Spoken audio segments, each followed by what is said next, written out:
Welcome to the fastest daf in town. Today we're Masechtas Ksubas daf Ayin Ches. We are going to begin on the very top of Ayin Ches Amud Aleph by the new parak, the new Mishnah. So this is referring to when a woman receives her nichse malug, in which generally what happens is she has rights to the land. However, the husband eats the peros, the fruits, in her lifetime. So the question is, when did she get it? So the Mishnah says as follows: let's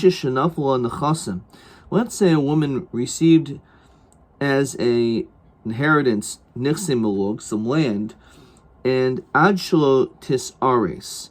Now, what happened was, she had already owned this land from the time before she was even engaged. However, says Rashi, v'nis arsa, and now she's engaged. So the question is, does she have a right to sell this land because she had it all to herself even before the engagement? So Hillel says v'kayim.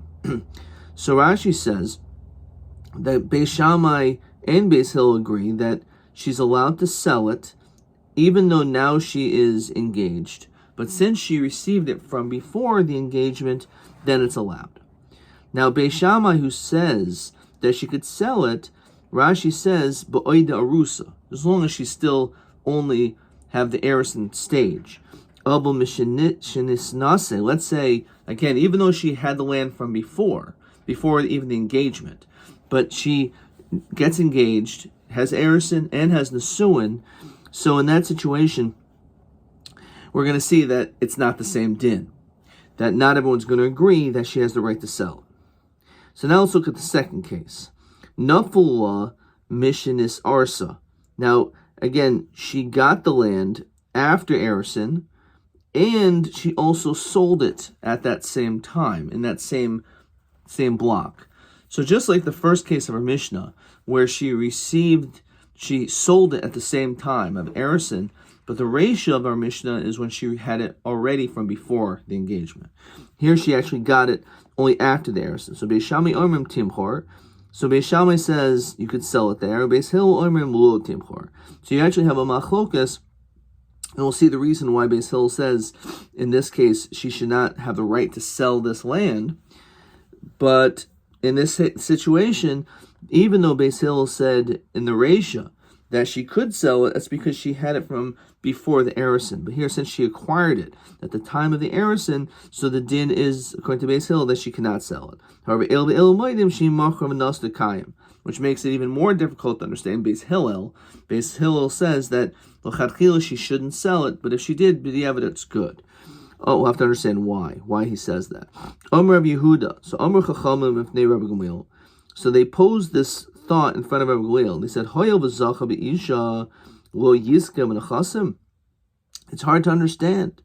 If he's zoicha in the wife, now she's engaged to her, they've done erison, shouldn't he have a right also to be able to have this land? So Rashi says, B'gemar mafarish ahai minayu kaimo chadchil Beis Shammai or diavad Beis Hillel. So exactly what is this statement going on? Is it going on Beis Shammai's statement that l'chadchila she could sell it? What right does she have to sell it? Or according to Beis Hillel, that b'diavad, if she sold it, it's a good sale. Why should it be a good sale? Well, Chayra, again, she should perhaps not be able to sell this. So the Mishnah says, "Amalhen al hachadashim anu boishim el shiatim igalgal malenu asayashanim." So on the original part, where we're going to see shenafla mishanises, that she received it after nesuin, we're embarrassed. Ma ro chachamim loimer, that the chachamim said imacher v'nasta habal moismel al kuchais. We're going to see later on in our Mishnah that once she received it after she was completely married, and she decides to sell it at that point after nesuin, that the husband has a right to take it from the kuchos. So we're saying that, or it's embarrassing. She should be able to sell it, but the chachamim allow the husband to take it from the kuchos. But by kedushin, by the erison, they wouldn't go so far to say such a thing. So they're not going to be megagalin or say yishanim.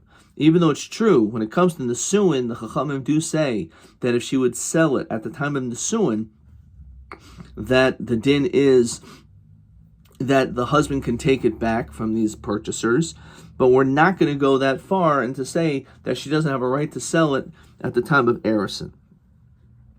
Again, at least B'diavad, if it was done by according to Beis Hillel, that it's a good sale.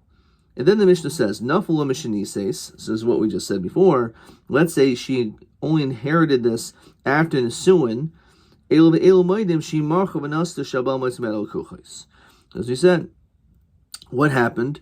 She got it at the time of Nesuin, after Nesuin, and she sold it, obviously, at that point. So in that situation, even though we're embarrassed by that, nonetheless, that's the din that the husband can get it back. Ad shalaneses v'neses. Now, how about in a situation where she received it before Nesuin, and Rashi says, Kigoin mishanis arsa o koidem lakach v'yachach nises.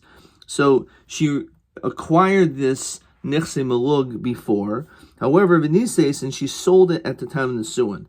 So it's not that she acquired it in Nesuin and sold it in Nesuin, so that everyone holds that the husband could get the land back. However, in this case, because she at least received it before Nesuin, maybe the din's different. He says it's a good sale. So you say it's a good sale, and therefore the husband can't get it back. The husband should get it back there too. Again, when it was sold after Nesuin, we're not very happy to say this, but the din is that, yes, the husband will get it back. However, if it was given to her before Nesuin, and then she decides to sell it after Nesuin, so he says that it's a good sale. Rabbi Shimon cholik bein the chasim and the chasim. Rabbi Shimon disagrees between one type of possessions and others. Nechasim hayadu l'baal. When it comes to nechasim, which the husband knows about, lo timchor, should not sell. V'imachor v'nasna bottle. However, and if she did sell it because he knew about the land before, it's bottle. Sheni yadu l'baal. If the husband didn't know about it, then lo timchor v'imachor v'nasna kayim. So we're going to see what exactly this is referring to, but he makes a distinction whether the husband knows about this property, whether or not it was a good sale or it is bottle.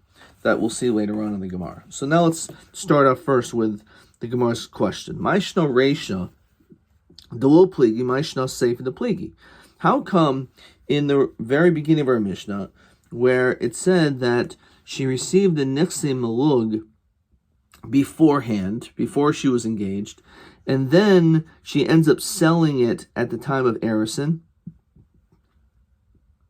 that Beis Hillel says it's fine, it's a good sale. However, the Seifa, Beis Hillel says no, that's not the case, because since she received it only at the time of Erison, so now if she sold it at the time of Erison, maybe it's not a good sale. So what's the difference?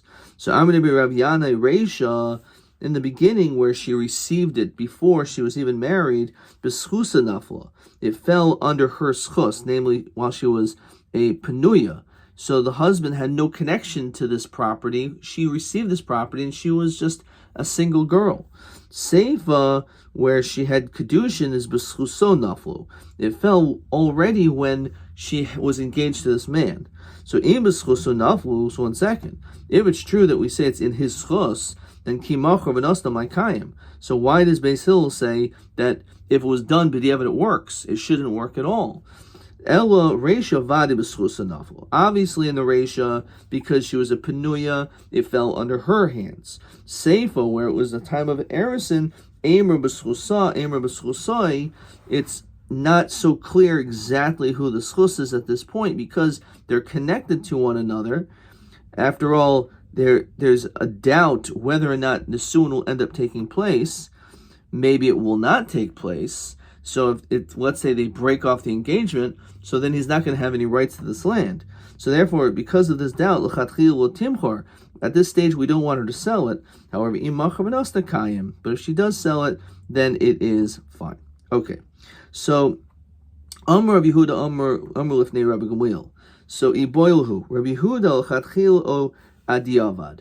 As what the question we posed before, they said, why should it be that the sale would work in the case of she received it, and like in the case of the Mishnah, before it was she was engaged, and then but she sold it at the time of Erison. L'chara, that should be enough that it should not be a good sale because the husband should have a schus in it. So the question is, was this question posed to Beis Shammai that says even l'chatchila can be sold, or was this question posed to Beis Hillel that b'diavad it works? So who was he asking this question toward? So this is what the Gemara asking. Iboilhu Rabbi Yehuda l'chatchila o adiavad. So as we continue to Ayin Chesam and Beis, the Gemara says as follows: Tashma the Sanya Omer Rabbi Yehuda Amru Lifnei Rabbi Gamliel. So it was posed to him, Hoyel v'zu ishto v'zu ishto. So in both cases, whether we're dealing with a suin or erison, so zu machor batal, zu machor batal. So in that case, by nesuin, if let's say she got it in nesuin and sold it in nesuin, it's batal. We should say also here that, as Rashi says, shenafula kashia rusa he machor batal. If she got it in the time of erison, it should also be batal. So Amalhen al chadashim anu baishin. We're embarrassed about the chadashim, which again we said was a case where it was sold at the time of nesuin, that he has a right to take it back. El shatim igag maleno seyashanim, that even now when it comes to her selling it at the time of erison, so that far we're not going to go. But shmamina the avad kamer shmamina, it must be that this is talking about Lefi the Shita Beis Hillel that b'diavad it works. Says Rashi, Medikamrele af zu machor batal shmamina diavad nami kashahu. It should say that it doesn't work at all. No, it's even after the fact. That even after the fact, the mechira should be batal. So obviously the question is not just being posed toward Beis Shammai l'chatchila. It's even b'diavad it should be good. So therefore, the question was really posed toward Beis Hillel. Tanya Omer Rav Chanina ben Akavya. Lo kach hashivon Rabbi Gamliel chachamim. This is not really the way that the chachamim received this answer from Rabbi Gamliel. Lo kach hashivon. Lo. Ima martem nesua. If you want to tell me when it comes to nesuin, when she sells it at that time, that we say the husband can take it back. Shechin bal zacha b'metziyasa u'masyadeha b'faras nedereha. That's because at the time of the suin, the husband has all these different rights. He has rights to her found objects, her work, and annulling her vows. So Tamar Barusa Shin Balazaka Lo B'Metziyasa Lo B'Masyadeha Lo B'Faras Nedereha. You're asking a question about why should it work by erison. He doesn't have the same rights as he does at the time of Nesuin. So I can understand by Nesuin, we're going to say that he can take it from the Lukuchos. But why would we think that should automatically assume that the same din should be by erison? So Amrulo, Rabbi, Machra, some remove the word la, Adshla Nises. Let's see, she sold it before she got married. Nises, Nises, Kach Machra Mahu. If she sold it, she got married and then she sold it, what's the din? The truth is, I hold that after, even though it was at Nesuin and she sold it after Nesuin, it's still a good sale. So she received it when they're engaged, but she only sold it while she was fully married. So how could this mechira be kayim if he has all the rights? So how are you saying, oh, don't compare the erison to the suin, but you yourself hold that if she would sell it after the suin, that it would still be a good sale? So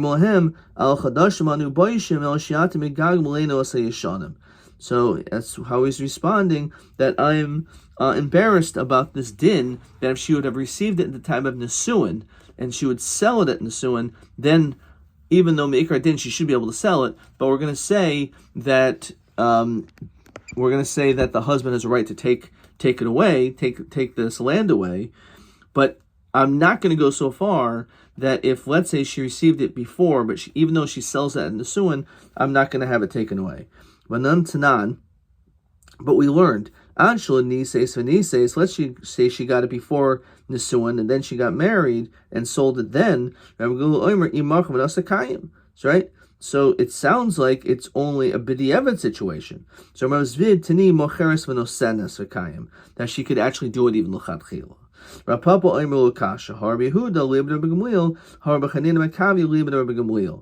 So it's actually a machlokus whether or not he holds that it's l'chadchila din or b'diavad. So you're telling me he holds like Beis Shammai, that he holds it works even l'chadchila?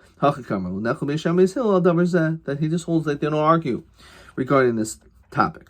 Rabbi Shmuel Diarmer Tivayu Ben Shenafu Nechasim Ad Shlo Nisarsa, whether or not the Nechasim, the Nichsei Melug, fell to her before Erison, Ben Shenafu Nechasim Mishna Arsa, or happened after Erison that she received it, V'nises, and she got married and then sold it then, so according to this opinion, he says that even though she would have received it even before Erison, but the fact that she waited until after Nisuin to sell it, then the husband has rights to it and therefore he can take it back. So come on, who's that like? The Lok Rabbi Huda, it's not like Rabbi Huda who says that even at least B'diavad it's a sale, and certainly the Lok Rabbi Chanina ben Akavia, because he holds even the L'chadchil it's a sale. So inhu di'amri k'Rabosenu. He will hold like the Rabosenu, the son of Rabosenu, Choshev v'nimnu, ben shenafel ad shalonis tisaris, ben shenafel mishnis arsa v'nises, habal moitzim edo kuchos. So there is this opinion that during this time frame, if she received it before Erison, but then she only sold it after Nisuin, so again, it's either it's a l'chadchil, it's a sale, b'diavad it's a sale, or according to the Rabosenu, the husband could take it back. Okay. Weiter. Mishanises elov elomoidim. So he said that once again she's married, and let's say she gets married and it was also sold at the time of marriage, so then everyone holds the husband can take it back. So lema tanina watakanas usha. Why don't we say this is similar to the statement of takanas usha? What is that? Diam Rav Yosef Chanina, but usha hiskinu, and we saw in the daf nun, memtes nun, a lot of takanas usha. Ha'isha shemacham nichsim melug b'chai bala. Let's say you have a woman that sold her nichsim melug while her husband was alive. Even though again, normally the husband is the whole point is the husband normally has rights to the peros, but she sold it b'chai bala umeisa. Now she died. Habal moitzim yado kuchos. According to Takanas Usha, they say that we allow the husband to be able to get this back. So l'chayra, this doesn't seem to be any different than what Takanas Usha is. Our Mishnah is also saying that if she sells it after Nisuin, that the husband gets it back. And over here it says that also he'll get it back. So Gemara says that there's actually a couple distinctions. Masnisin b'chayeha ulaperos. Our Mishnah is saying that the husband is able to get it back even while she's alive. When she sells it, he's allowed to say that no, this wasn't a sale. Says Rashi, Kaimer habal moitzi kedei le'echel peros b'chayeha. The husband's allowed to eat the fruits. He's not going to eat the land. He's not going to get the land that still belongs to his wife. But he can say the sale is not a valid sale, and he can get the land back so he can eat the fruits while his wife is alive. It says Rashi, however, after she dies, Yasar Karka Lokeach, then the land goes back to the person she sold it to. It's just because we want him while she's alive to be able to eat the fruits. But after she's already died, then in fact the sale goes back to the way it was originally. Even though she dies in his lifetime, lo yershena habal, the husband's not going to be yarishit. He's not considered to be a person who's going to inherit this land. So what does Usha do? Says the Gemara, Usha begufa shel karka lachamisa. So also beusha v'tikun defil gufa shel karka yarshabal. So the tremendous chiddush of Usha is that not only does he get the right to the land back, so he can eat the fruits while she's alive, but even after she dies, which normally you would say that the land goes back to the person she sold it to, but at this point, we say no. He's considered to be like the Lokeach Rishon. He's like the first purchaser, and therefore he has the rights to be able to get this this land even after she has died, which is question 5. Medina de Masnisin moitzi rak leperes b'chayeha, but the kanas usha moitzi gufa shel karka v'yafal acher misa. Okay. Weiter. Rav Shimon choylik bein nechasim, so he makes a distinction between possessions, lands that he knew about, lands that he didn't know about. So the Gemara says as follows: Elohein Yodian ve'Elohein Sheina Yoduin. These are the lands that were known. This is what's not known. Rav Yosef Rabbi Chanina Yoduin Mikarke. When it comes to things that are known, it has to do with karka, things which are land. So land is something in which is known about. Says Rashi, V'almanas oisin lechasim nasa, and he married her knowing that she had this land. Lafikach machor batal. Therefore, the sale is no good. Shohayim etzapa shetipula oisi rusha, because then he was anticipating that this land was going to be connected to her. Sheni Yaduin is metaltalin.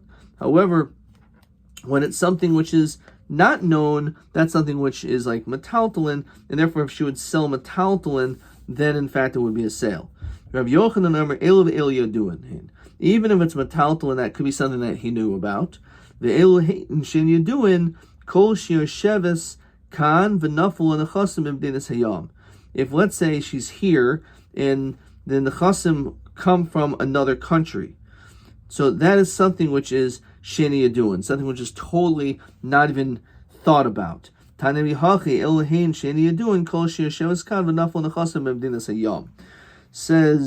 Rashi.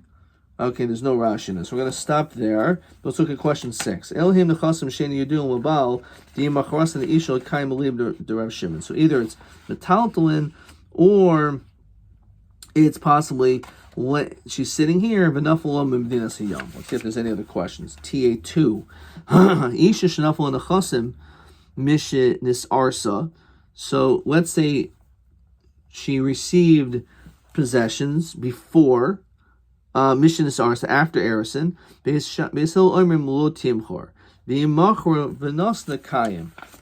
question is, why does Beis Hillel say L'chachil you should not do it, but B'di'eved you could? So this is what the Gemara says over here. This is TA2, that Reisha is Vade B'schusa, Nafo Seifa Emer B'schuso, L'chachil Timchei Machor V'nas L'kayim.